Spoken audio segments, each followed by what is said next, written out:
Please don't. Is she okay? We looked for her everywhere. No one knows where she is. Sarah, for God's sake, don't do that. Do what? I said we had an argument and she left us. What the hell was the argument on? What do you think? See? He's the same stupid. Shut up! Or maybe he's pretending so to fool us. I was stupid when I let you two get married. Really? If you evil bastard took care of her, she wouldn't need to get married. You son of a bitch! David grabs Levi by the collar, knocks him against the wall. It's all because of you. If he didn't send you here, it all wouldn't have happened. Sarah goes to separate them. Stop it. Go away. Don't make things worse. What is worse than this? If Levi wasn't here, I would be strangled in my complexes at the corner of a madhouse. All those times of you and Mom's irresponsibility.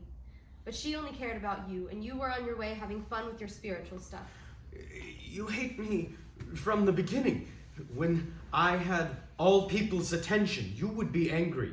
I was angry because I thought we were all from the same blood. Stop talking bullshit. Tell me what happened to her. Do you know what is worse than this? Worse is evading your responsibility from everything, getting high and going to the divine throne without worrying about that you have a family here. You have a mother who's crying every day and night, a sister who has no one in this damn world. She leads to her room and shuts the door. Levi, please, tell me what happened. Do you know how it was a lifetime wedding? It's not my fault. You have no place here. It's my motherland. You came back too late, son. I want to see her. Then go looking for her. He goes to the bathroom and closes the door. David looks around, remembering his mother's memories. Then he leaves the house. After that, Levi comes out of the bathroom, turns off the lights, picks up a cigarette pack, smokes a cigar. Sarah comes out of the room wearing her mother's clothes. Suits you. Suit me or Mom? You know the answer. Guess what I found? She goes back to the room, comes back with her mother's shoes that have a bigger size than her own, and she puts the shoes on. It has been years I wanted these shoes. If he found out his mother was dead, he would stay here to get his inheritance, including those. Poor David. Let him looking for her as much as all humans waiting for the salvation. Sarah blows smoke to the ceiling.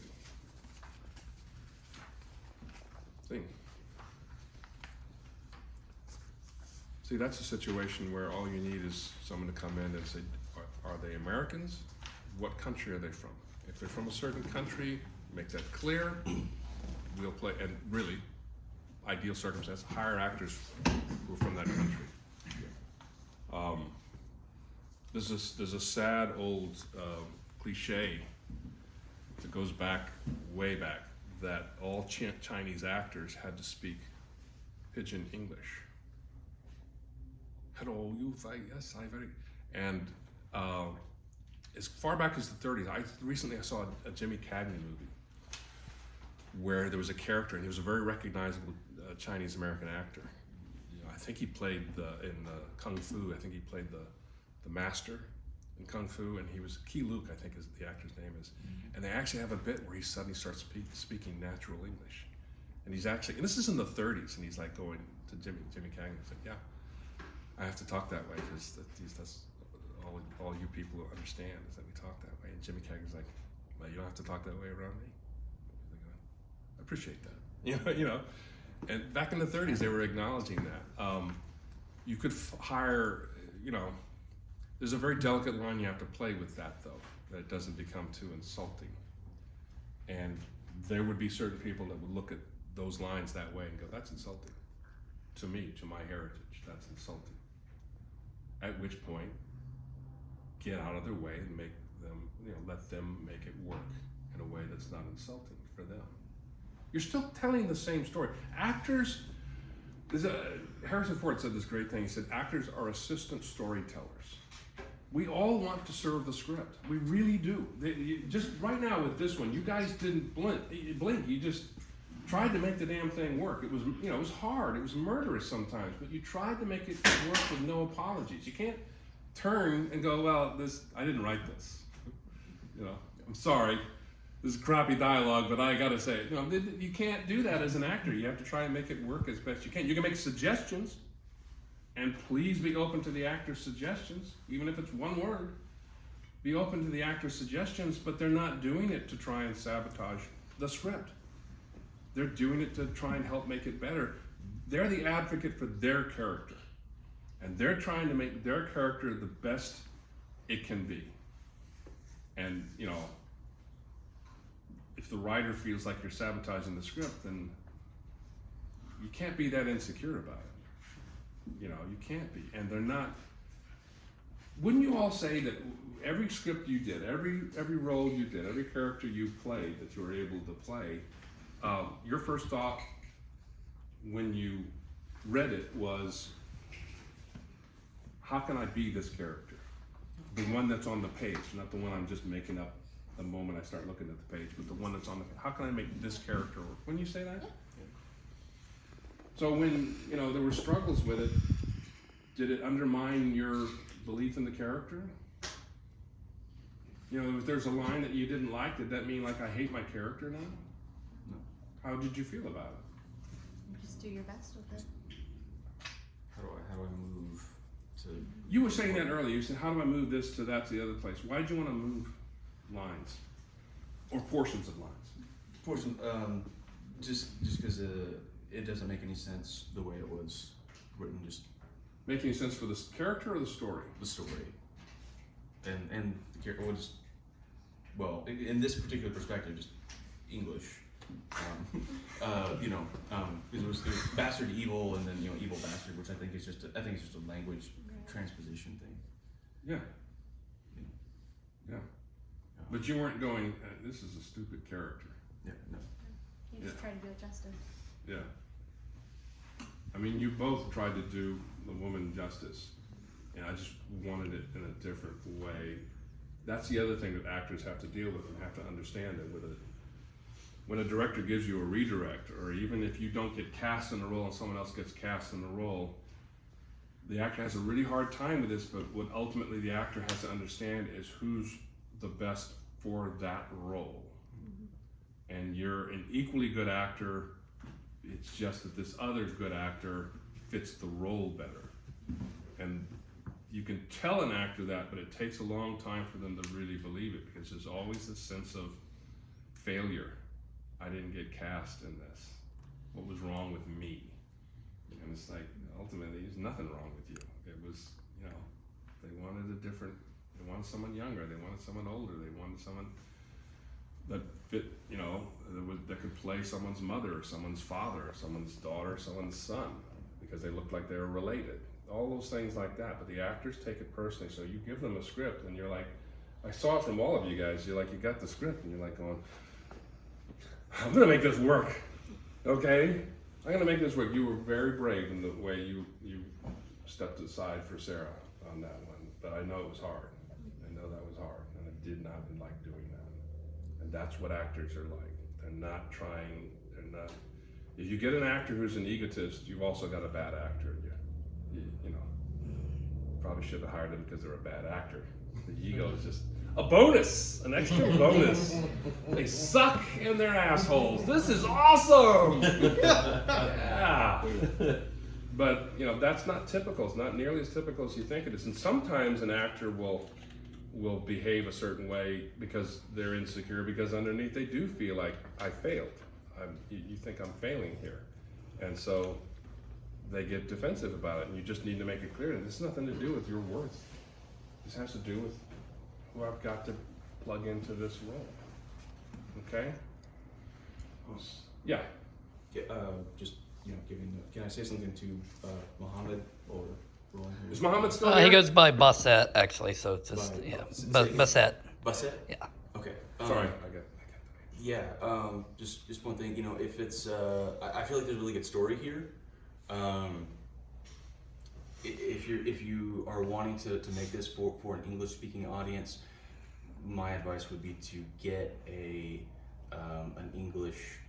native English speaking co-writer to kind of help you Get the dialogue. and get it more natural. But I feel like your story I feel like there's a good, just from our Does anybody else there's a feel good that? story. Everybody else got what that story was, right?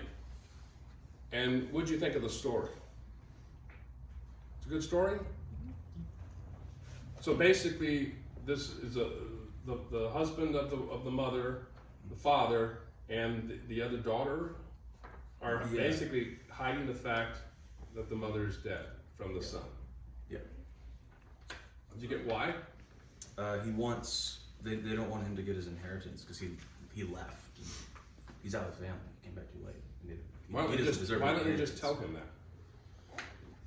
Because Why don't you just say you don't deserve the inheritance because you left? they owe.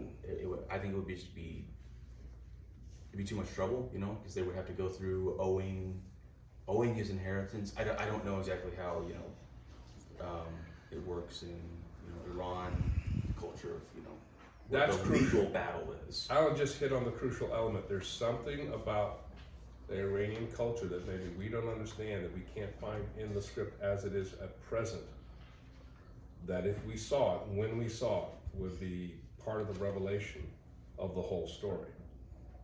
That's why they behave the way they do. I mean, guys, Well, it sounds like it sounds like David also might be a little bit detached from this culture, because they tell him you have no place here, and he says it's my motherland, which is an unfamiliar word in the mouths and ears of a lot of Western Americans specifically. Same thing with the word like countryman. We don't really use that, but paisan is a very common word to Italians, but it means countryman, but we don't refer to this is my doesn't compatriot. paisan also mean friend? It's used that way, but it literally means we're from the same. We're both from Italy. We're both from the same country. Comrades. Yeah. But anyway, but yeah, he says it's. They say you don't belong here, and he says it's my motherland. This is where I'm from. But it sounds like he might be a little detached from the culture. See, that's a great thread to follow. And so he isn't. He's family, but he's still an outsider. So he's basically to being them. disowned because he is embracing the new culture. Possibly. See, there's a great story there. There's a great story there. Because it happens. You know it happens with immigrants. Unless that is actually a typo, and it's my mother's land. then there that goes. But I don't know. Oh my God, we're going so good. That is an apostrophe. It's S so good. to change everything. This is genius. This is pure genius. It's a typo. No, it's still worth considering. But yeah, that's I'm a good also point. assuming that this is just an English translation for English readers. I don't think, just from what I'm getting, I don't think this is meant to be seen in English. Oh, That's a great point. That's- It could I have think been this is an translated. Iranian story. They're supposed to have Iranian That's a actors rough thing for in someone who Iranian. said, I mean, I it's agree with that. translated into another language by someone whose only allegiance to the script is to get the damn thing translated. They have no other allegiance to telling the story. They just want to, this word means this word in English. And yeah, that's a great point because that could sabotage the script right there. Yeah, I think it was just for the benefit of being able to read at the festival. Yeah, Maybe just Yeah. the I agree with that. translation. that's Sure. a great point. That's a great point. So we have limited ability to help with the script at this point because we may not be seeing the script. Yeah, that's a tough one. It's all what you saw from the actors today. Really, ultimately, was best guesses based on the very limited time they had with these scripts. It was best guesses, and I hope our guesses were good. All of them certainly tried their damnedest to make the best guesses and serve the script as much as they possibly could. But it's funny, you kind of, that whole point kind of comes back to the whole idea of, you could sit there as a writer going, that's not quite what I meant for them to be saying. And then you start going, well, there's a translation issue here suddenly where, is what you wanted them to play really there on the page, or did you miss just a little bit in exactly how you wanted to say it? Yeah. And that's the that could be a big part of the tension between the actor and the writer, actually. the whole idea. But this is what I saw on the page. That's not what I wrote. Look at it right here. Well, that's not what I meant. Okay, what did you mean? You know, it's best guesses. When you're at your best, there's a give and take between the two sides where the writer and the actor can leave aside some of their defensiveness and some of their insecurity and go, well, instead of like, you got it wrong, or it's not clear enough, you kind of like, well, how can we fix that? How can we get closer on the same page so that everybody's totally clear about what we're trying to accomplish here with the script, you know? And as long as no one's, you know, saying you fucked up, you know, then both sides can change. Because the actor, in the end, ultimately, the actor will take the direction. The actor will come in, they'll say, this is how I see it. And the director says, no, play it a little more angry. No, play it a little more precise. No, play it a little more. And the actor will say, yes, sir, will do. But I got to say what I needed to say.